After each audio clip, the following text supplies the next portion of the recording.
could you just kick it off for us?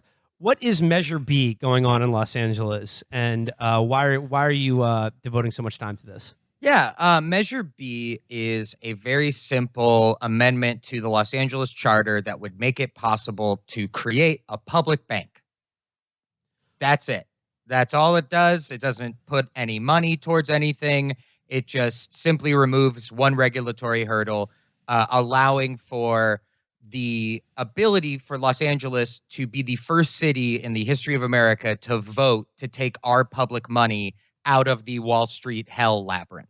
How does this currently work? Like the city of Los Angeles is the second largest city in America and is basically manages around $9 billion in revenue that's connected through taxation. How is that money currently managed, and how would a public bank change that? Yeah, so a lot of people don't think about this, but a city, right, when they take your tax dollars, they need to start a bank account. And just like you and your bank account, they get fucked constantly, brutally, over and over and over by the banks. Those ATM fees. Yeah, to the tune of $100 million a year in fees alone. That's just fees. And then when you bring in interest, which if you have any experience with a loan or a credit card, you know how you get fucked by interest. The city of Los Angeles owes over $3 billion a year in interest and pays over $1 billion. And it just puts the other couple billion on a little ledger sheet. So we're fucked in the future. And that's just tax revenue. But what about pensions, like for city workers and employees? So that's all debt services, right? That's all debt services. And the public bank initially wouldn't touch the pensions because that is a very sticky subject with a lot of people. And so we want to prove that this works first. So we are going to first do the tax revenues and create essentially what would be, as we first roll it out, an infrastructure bank. Because what happens right now is that half of every dollar, 50 cents of every dollar we spend on infrastructure goes directly to a banker's pocket, which is so shitty. And so we would effectively be able to double our infrastructure and move mass capital towards renewable energy and affordable supportive housing. This is something that happens.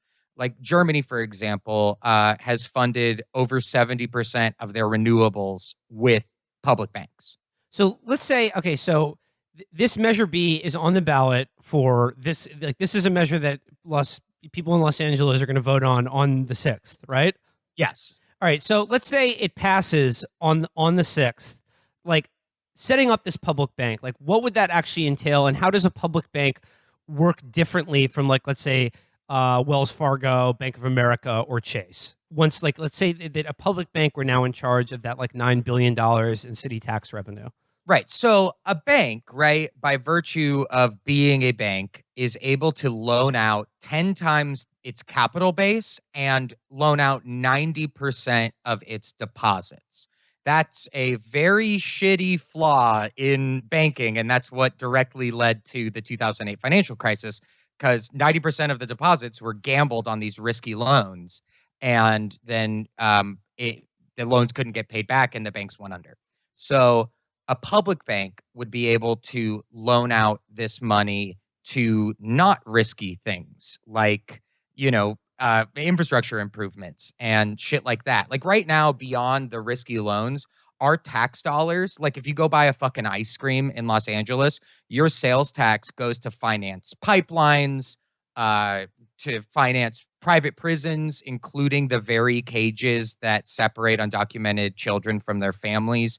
We're talking guns, tobacco, just like the worst shit. Like if you could imagine a horrible thing, odds are that's where it goes. And a public bank would place transparency and accountability into this process so that the people of Los Angeles would effectively become the shareholders and thereby be able to prioritize where this money is invested and be able to restrict investment from these horrible extractive policies. So, like, when you pay sales tax, like, you are also funding, child prisons or guns or things like that. That's just by virtue of what every commercial bank is already invested in.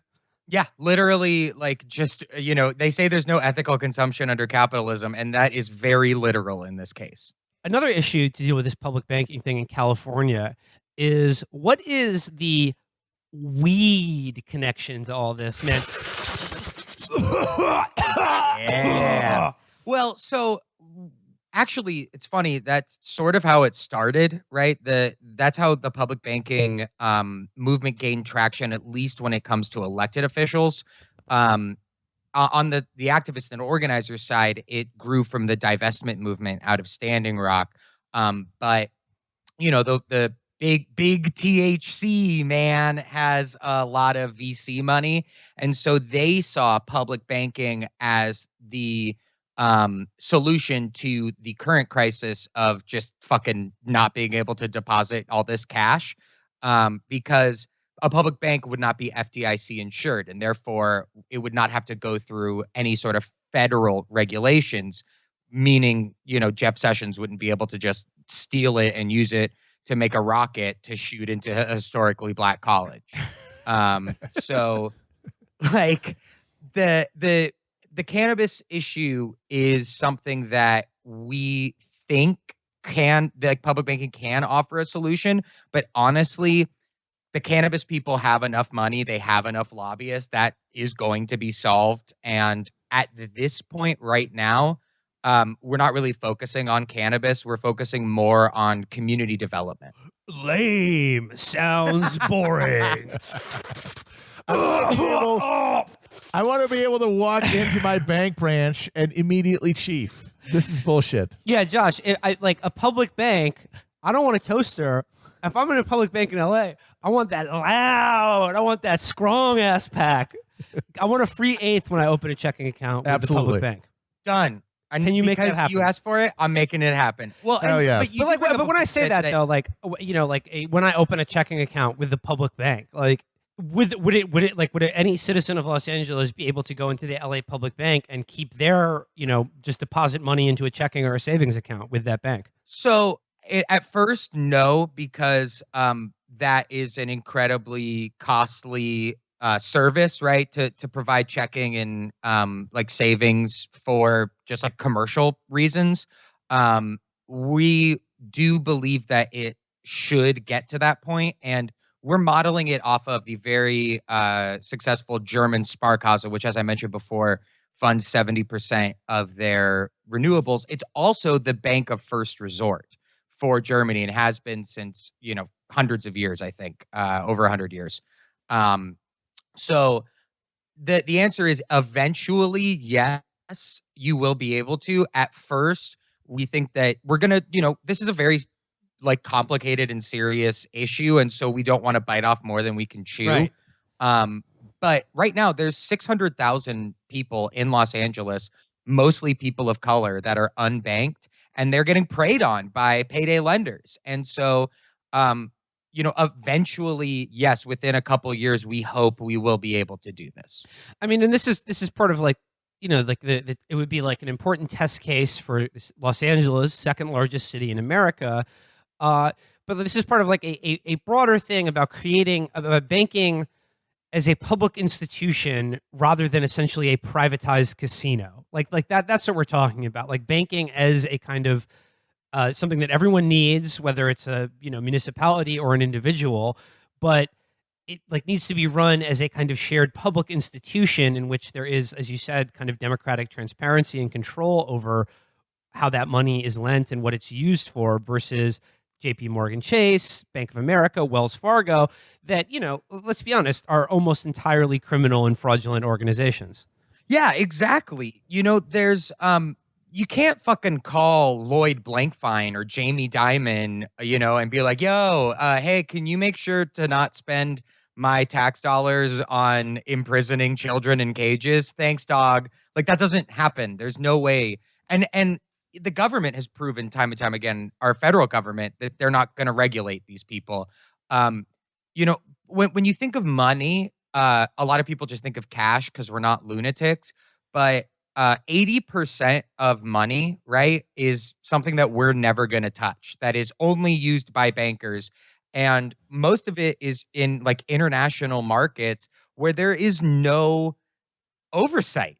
There's no accountability. They are these super governments, that's all just cash, and it all just quote unquote regulates itself. And so why are we giving these translucent millionaires, these blood sucking frauds, all of this power, the power to decide where billions of dollars are invested? Why are we allowing them to fucking hoover billions from each and every city? And so municipal public banking works because it bypasses our broken federal legislative branch, and it allows cities and communities to assert their own power. So, Josh, like as you make the case for Measure B and like the idea of a public bank in Los Angeles, like seems like a self-evidently good thing to me, but obviously, like, you guys are going to get a lot of pushback on this. And I guess I'm interested in, like, what are some of the arguments against public banking? Where do they come from? And what are the sort of the lines that they take when they try to convince people to vote no on B? So the biggest one we've seen so far, and this is a pretty typical conservative talking point, which is, oh, yeah, you're going to really trust these clowns in city council to run the bank? And the answer is no. This is a new institution that is going to have demographic representation, and we're going to have worker controls be put in. We're going to have the people, the workers of the bank themselves have a say. We're going to appoint experts in affordable housing, in homelessness activism, and renewable energy and green energy activism to the board to make sure that there is community development. And also, even if you take that argument at face value, right? Like, oh, you're going to really trust the government? Yes, I trust them more than I trust the guys currently running the banks. Well, I don't know. What are you talking about? I can vote these dudes out. You don't trust Wells Fargo, who just likes to open accounts in your name without your knowledge so that they can charge you a bunch of fucking fees that you don't know about until they've already accumulated? You don't trust those. I trust those guys. Sorry, buddy. No, Josh. It's so funny that those commercials where they're apologizing. Oh, they're so good. We'll do better. They're so good.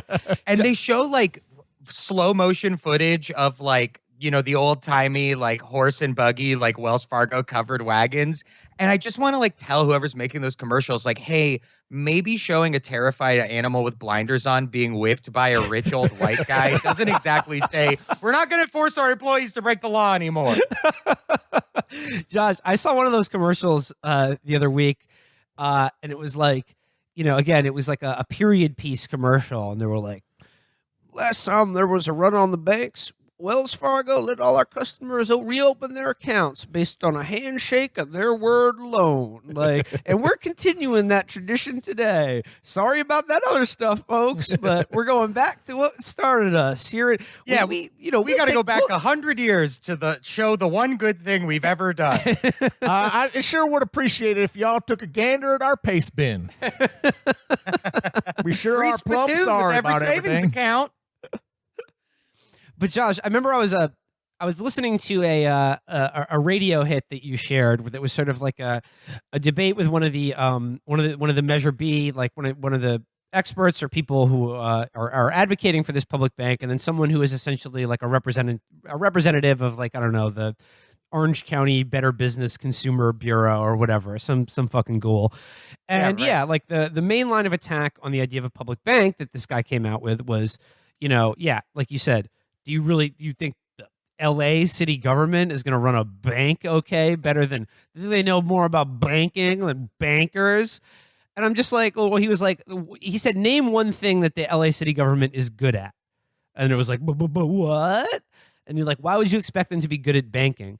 But what that doesn't address is, bankers aren't fucking good at banking. They wreck the world economy with this bullshit. What are they good at doing other than, like you said, ripping people off, making their employees commit fraud in the names of their customers, and, like I said, generally just sucking all of the life and vitality out of the human species and planet? This is not a piggy bank for city council or the mayor. You know, this is like an institution, first and foremost, that's going to have a very strict charter that is going to be its main like point of governance, right? Like the charter is something that we believe is going to be voted on by the people. Like this isn't the only vote, right? Like there's going to be other referendums and other ballot measures. And that charter is going to very strictly restrict investments in things we don't want and prioritize investments in the things we do want, so that the actual humans that are running this bank won't be able to be corrupt. And when you look at the only existing bank in the continental United States, public bank in the existing continental United States, it's the Bank of North Dakota, of all places. Mm-hmm. And that bank it weathered the 2008 crisis. It has a better credit rating than JP Morgan Chase. And it has never had like a huge corruption scandal, even coming close to what Wells Fargo's come to in its 100 years of existence. That's my favorite thing. Is the same thing goes for shit like Medicare for All. These guys, their main argument is you're a fucking moron to think this thing that other places do successfully for fucking decades or centuries is possible here. It's just like you basically are preying on people's absolute ignorance of anything outside of their personal purview, because these are not like fantasy ideas. They exist successfully everywhere in the world. Yeah, I mean, like China, Germany, American Samoa just opened one and it's successful. Like this is an idea that is not radical by any means. If anything, the radical thing is allowing an unelected board of oligarchs to control where our money is spent. And yeah, like I mean, I'm a financial illiterate, but I think I mean, even taking that for granted, I think a lot of these arguments rely on this idea that like banking is something that's like incredibly complicated, that like only a handful of very, very wizened and expert bankers could ever possibly figure out. And that's just not the case. Right, exactly. And it's another example of the, entrenched, powerful elite trying to justify their own existence and their own position as the arbiters of finance. And it's like, you know what? Like, you're a fucking idiot. Like, have you ever seen a Wall Street dude, like, in the wild? They just fucking scream all the time. They don't know how to order a sandwich without getting mad at somebody. So that's one of the arguments. I guess I'm wondering, I'm always a big fan of local TV advertisements and political ads. I see a lot of them here in New York and New Jersey. Bob Eugen and Bob Menendez, they're going hard at each other. Who's sleeping with prostitutes? Who's not sleeping with prostitutes? I don't know, but I love the ads.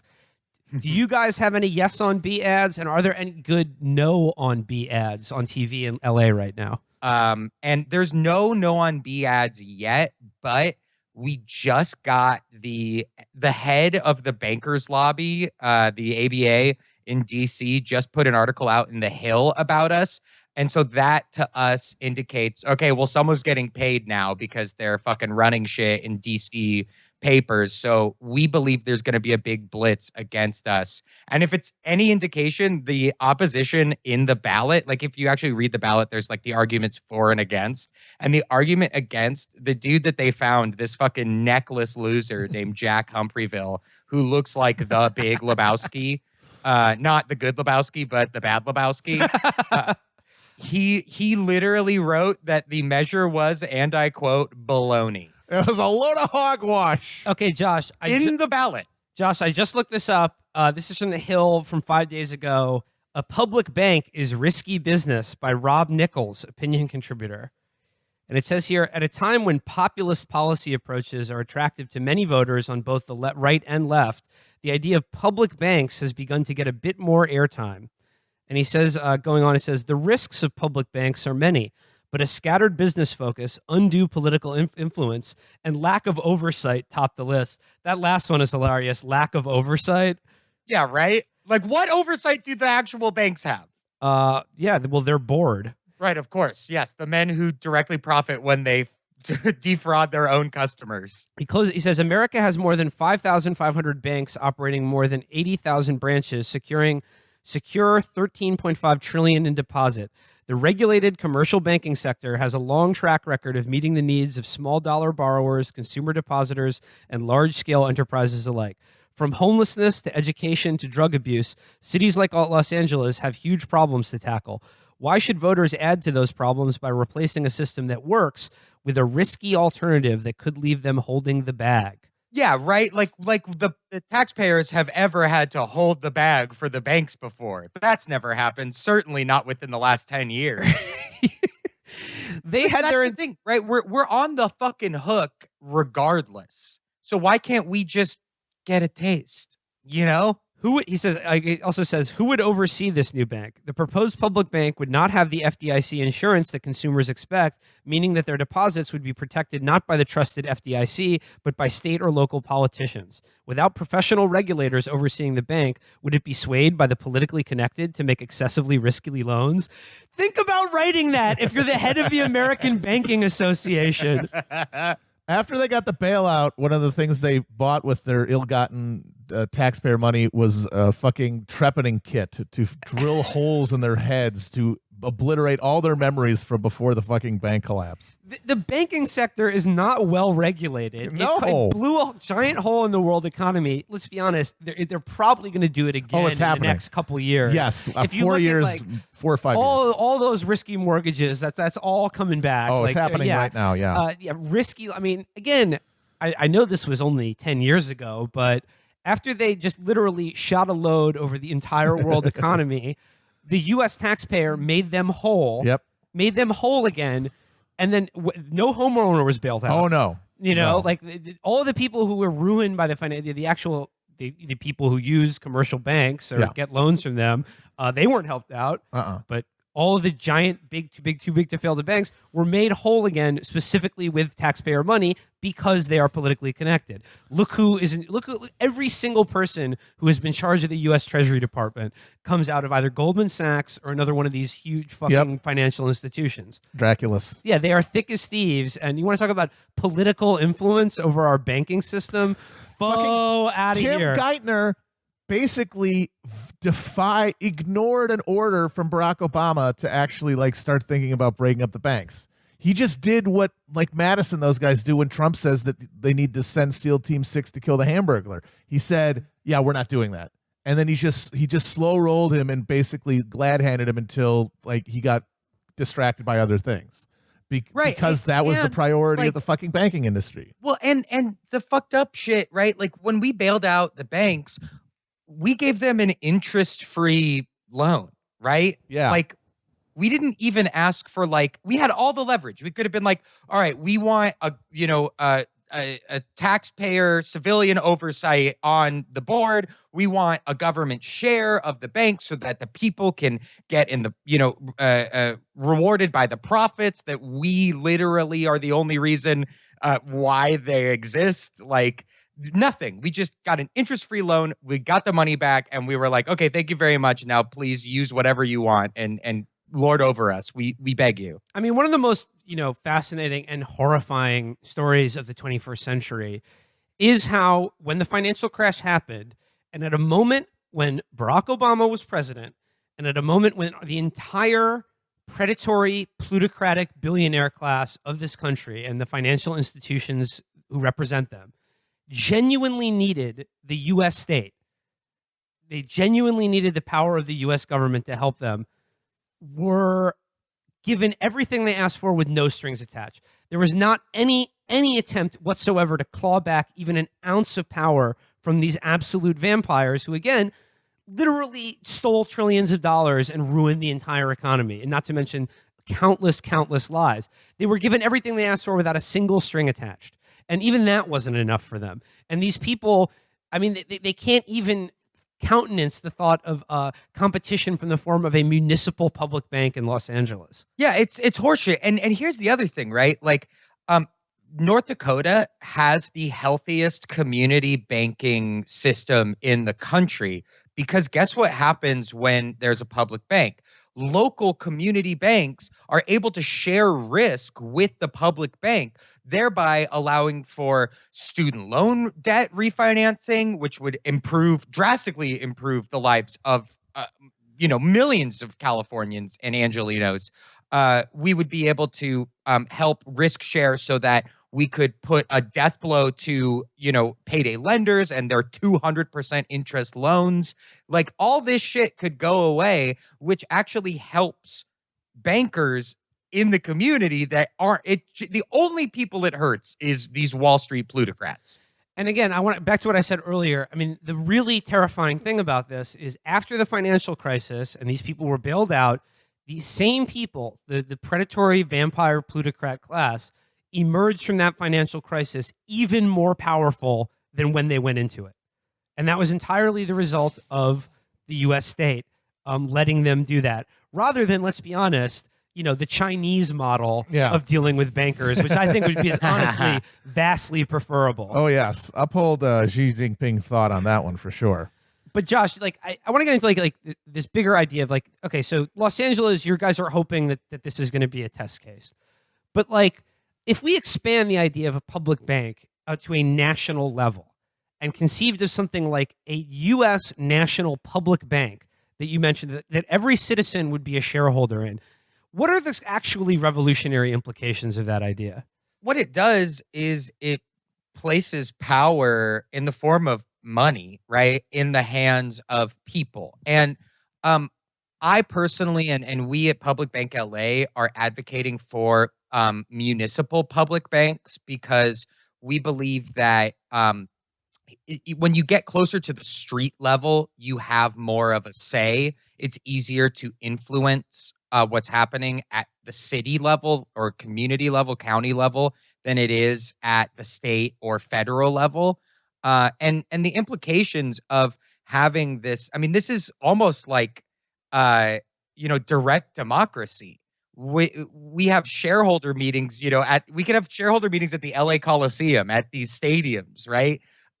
Where we, the people, the citizens of this country, are the shareholders. I've never been a fucking shareholder of anything, and if our economy works as such that these guys get to decide where the capital flows, if we're able to reroute that into communities, then every single community would be able to decide where their money should go. And people aren't as conservative as the national media say they are. Like, this idea isn't just for leftists. This is an idea that, libertarians and conservatives can get around, because ultimately we're just cutting out the Wall Street middleman and passing the savings on to you.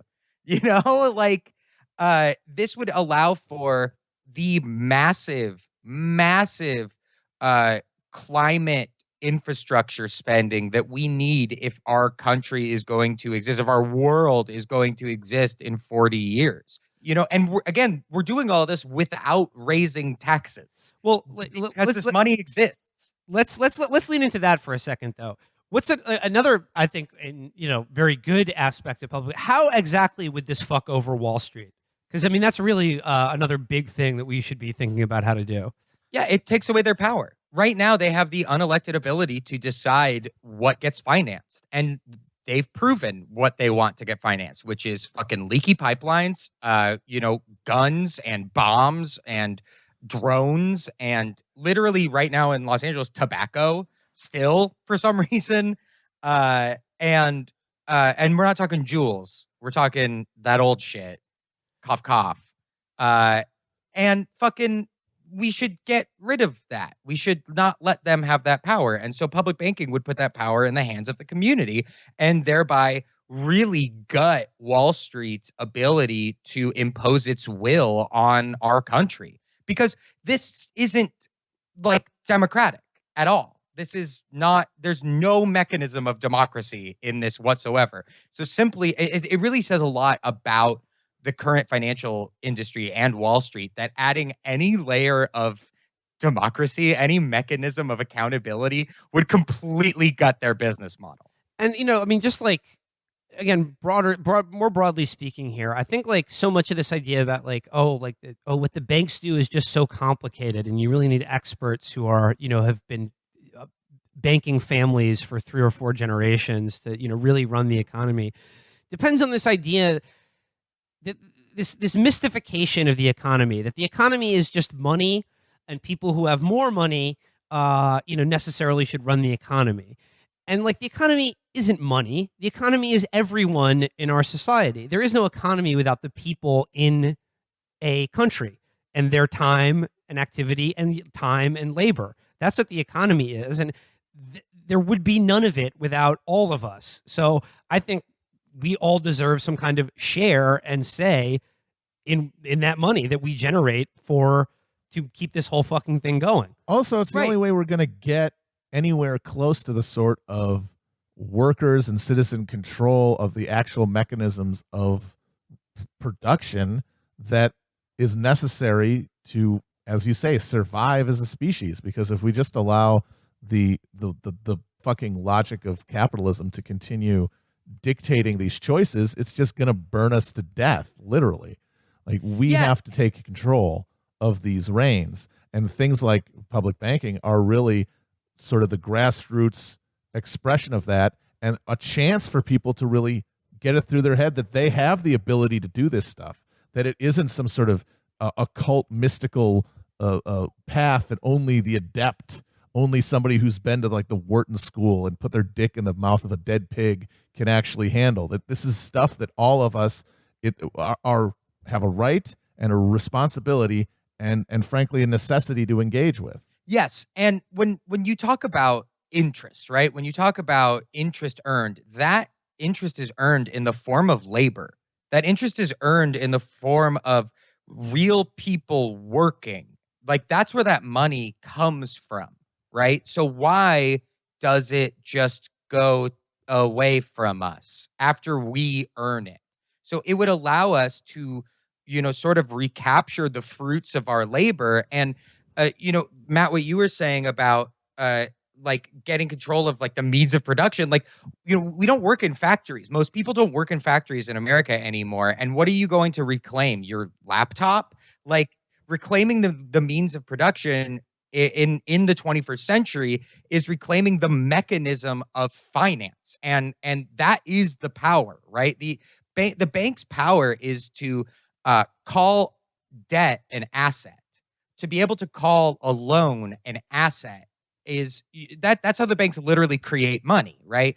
You all put your money in the bank in the form of a deposit, and then they are able to take that 90% of that deposit and snap their fingers and create a loan with it and call it an asset, which gives them so much more power than any other institution as when it comes to financing. And so what we are doing is we are essentially giving the power of that to the people to be able to not only gain the fruits of their labor, but to reclaim the means of production, and in this case allow us to produce all of this green infrastructure that we need. And that green infrastructure coming from the public sector will mean so many more good union jobs. Like, it's a win-win for anybody unless you're a sideways blinking Wall Street lizard.